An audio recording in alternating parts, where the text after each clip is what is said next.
we had shots, and we pushed the ball on the field and didn't connect sometimes. And obviously, turning the ball over 4 times does not help. And that's on me. We had guys in the right spots. I just gotta, put the ball there. That's Mason Rudolph after last night's 21-7 loss to the Cleveland Browns. Yes, there was a football game played last night, and the Browns win for the second time in just 5 days. They beat the Bills at home, then they turn around and beat the Steelers. And I'll tell you what, Mason Rudolph did not look good last night. Randy Fichtner, the offensive coordinator, was praising him earlier in the week about how he's improving. I mean, they've been winning despite him, Big Cat. And I know that you're a big Duck Hodges guy, and it crossed my mind more than a few times last night that maybe Hodges gives them a better chance to win at this point. Maybe Colin Kaepernick gives them a better chance to win at this point. Yeah, and if you watch the game, that Steelers defense is fantastic, and they played really, really hard last night. They obviously gave up a couple quick first touchdowns in the first quarter, but they played really, really hard, and it was time and time again, Mason Rudolph put them in bad situations. He turned the ball over and gave the Browns plus situations where they could score, and that happened. So I'm watching this game last night, and I'm saying to myself, this Steelers defense is good enough to get them to the playoffs if Mason Rudolph can be just average, maybe even a little less than average. 4 interceptions is ridiculous. And yes, Juju Smith-Schuster went out, and yes, James Conner went out, and the offensive line didn't really block anyone. But Mason Rudolph, if anything you can say, the spin zone for the Steelers fans is, you found out what Mason Rudolph is this season, and he's probably not the guy. Because that's kind of the question. You've seen the Steelers draft, I think, 4 quarterbacks in the time that Ben Roethlisberger has been in Pittsburgh. Always having that guy who's waiting off in the wings, Josh Dobbs, Dennis Dixon. There's a bunch of guys they've brought in who said maybe at some point he can be the guy. I think the Steelers are kind of figuring out that Mason Rudolph might not be the guy because he was really, really bad last night. Yeah, and you're right. They went through Josh Dobbs, and then they drafted Mason Rudolph. Remember, Ben Roethlisberger went public and said, did they screw up the Josh Dobbs pick? Why do they keep drafting these quarterbacks? And here's the reality. The Steelers had a long 20 years between Terry Bradshaw and Ben Roethlisberger where it was a revolving door of marginal quarterbacks, and they would win with defense despite these flaws on quarterback. And that's what they're heading toward. They're just going to have to wait for Ben Roethlisberger to retire, find their way into the top 10, get another franchise quarterback, and build around that guy and hope that they pick right and hope that they get a guy who can come play because these second, third, fourth round guys they're drafting simply don't have it.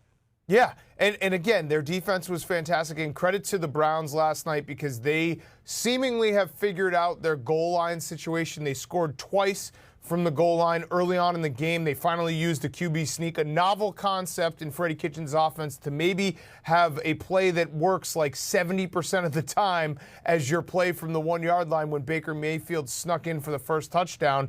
But the story is, of course it's going to be the fight, but the underlying story is the Browns have kind of fixed their offensive woes in the red zone, and Mason Rudolph is most likely not the guy in Pittsburgh. Yeah, you're absolutely right. Now, part of the other problem last night, you had Juju Smith-Schuster, who exited with a concussion. James Conner, the top tailback on the Steelers, re-injured the shoulder that knocked him out of a couple of games. And that's the problem that the Steelers have had all year. Injuries. They've overcome injuries more often than not, but too many guys get injured, and you get to a point where you just don't have the bodies. You don't have the skill. You don't have the talent to match what the Browns have. So last week when we did the show, I gave you dark horse John Gruden for Coach of the Year. Now, obviously, the Steelers lost last night. It's going to be very hard for them to maybe get that 6th seed, the wild card spot, although their schedule is pretty soft down the stretch. I think Mike Tomlin should be a dark horse Coach of the Year candidate because what he has done to keep this team together, you mentioned the injuries, that September that was just absolutely abysmal. They get pasted by the Patriots on opening Sunday Night Football. Ben gets hurt. They deal with all these injuries. They somehow put it back together and get to 5-5. Last night they had a chance to go 6-4. I think Mike Tomlin, what he's done, not even mentioning the Antonio Brown, the Le'Veon Bell, everything that happened in the offseason, I think him keeping this locker room together, him keeping the Steelers competitive week in and week out, he should get some mentions for Coach of the Year, even though they won't be good enough for him to win the award. Thank you for reading ProFootballTalk.com and otherwise listening to this program when you're not on it, because we've been all over the Mike Tomlin for Coach of the Year angle. And yesterday, one of the points we made, They lost to the Patriots, who are 8-1. They lost to the Ravens, who are 7-2. They lost to the Seahawks, who are 8-2, and they lost to the 49ers, who are 8-1. So before last night, they had dealt with a murderer's row of teams who are among the elite in the NFL, and they lost to each of them. They only got blown out in one of them. Last night's game was, I think, the first wall-to-wall ugly performance from the Steelers where, other than week one when Ben Roethlisberger was quarterback, but last night it just felt sluggish. It felt off, and it was amazing that it was 14-7 in the second half. And I kept saying, these guys are going to find another way to win it. Minka Fitzpatrick's going to end up with the ball in his hands. He's going to run it in for a touchdown, and it's going to be 17-14. The Steelers win.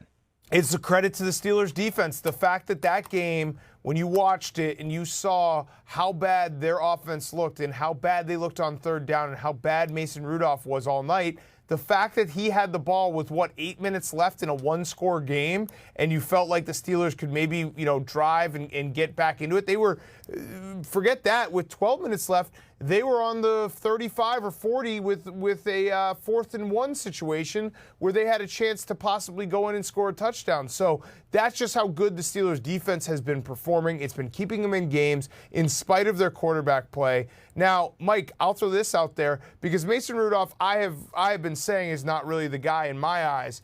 And this all happens last night. He has a very poor performance. The story, obviously, this morning is Myles Garrett.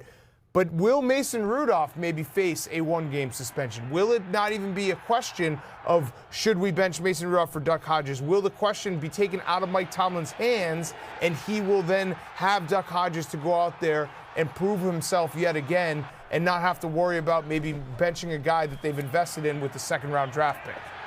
Yeah, although I don't buy the idea that what Myles Garrett did was justified because he was provoked by Mason Rudolph, Rudolph definitely was on the ground trying to rip the helmet off of Myles Garrett late in the game. He did. I don't want to say he started it because the reaction grossly exceeded what the provocation was, but Rudolph wasn't blameless in all of this. And that would be something if when do you ever see a quarterback get suspended for conduct on the football field? Quarterbacks never get suspended for anything. But that's, again... Other than taking the air out of footballs, allegedly.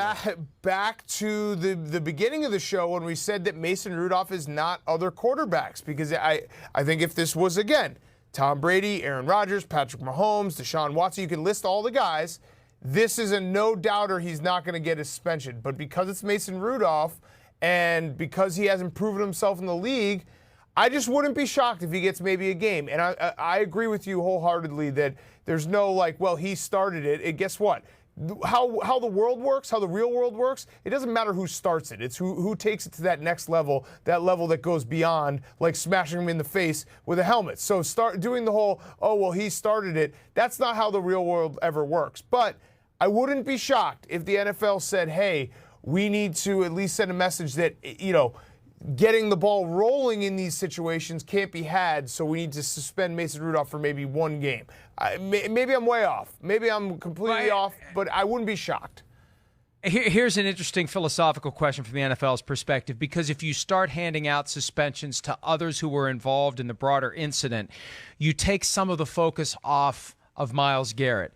And I think that it's more important for the league to send a clear message to anyone out there who was horrified by that visual that we're going to see over and over again. My guess is that some of the morning shows, the news shows, will be showing it, right? Because they're worried about mom and dad saying to their kids, you're never playing football. And this is the kind of thing that will horrify parents, and this is the kind of image that the NFL doesn't want out there. So they almost need to make it all about Myles Garrett, and they need to throw the book at Myles Garrett. So the message to mom and dad is, yeah, this horrible thing happened, but we are absolutely not standing for it, and this guy is going to be suspended for X number of games. I do love that this is, this horrifying thing that we don't want. How do you say it to the children? I love that line, whenever you see it on Twitter. How do I tell my kids? But then we show a million replays, Mike. We show a million replays.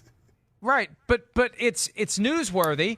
Of course. And it's not inherent. I mean, it's not like showing a shooting, right? No. But these are the kinds of images the NFL doesn't want mom and dad to see, because something is causing them to get their kids to not play football. Jay Glazer told me a story one time. He's involved in MMA, and he's got that gym out in California. There was a mom that brought her kid in one day and wanted to get the kid signed up for MMA because she's looking for something safer than football. And he started laughing. He's like, this isn't safer than football. But the perception is out there that football is this inherently dangerous sport. And when you see, well, it's horrible when you see that right there. And you don't know, if you just see that instant, you don't know that Mason Rudolph was fine. When it hits him in the head, it looks like he's about to go down for the count. Mike, there was a guy bleeding out of his ear earlier in the game. Football's football. I love it. I love football. But come on. This is going to deter?